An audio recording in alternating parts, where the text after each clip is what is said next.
Alright, so with a lot of probes that we've had to send outside the solar system, Voyager and Voyager 1 and Voyager 2 being the most prominent, they had to do a lot of math and calculations. A lot of it was even new math per se that they didn't really know what to do with.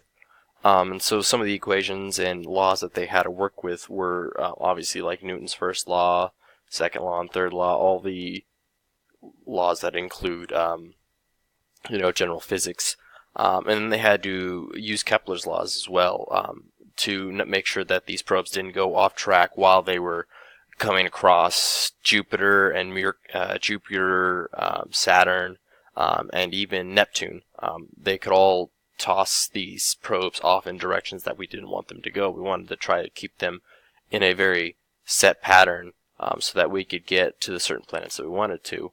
And they also needed to learn about the escape velocity, or get these probes going in past escape velocity so they could get out of Earth's orbit. And so things like that. Those were the major laws that they needed to get these probes outside of the solar system. And in today's world, it's the exact same thing when we try to send out new probes.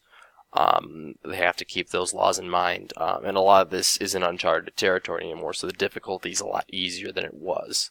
But there are certain things, if we wanted to get a photo of Saturn and Jupiter again, we'd have to wait for the right time so that they would be in a position where we could get both in the same trip, which isn't necessarily easy because they are all in different orbit speeds and things like that.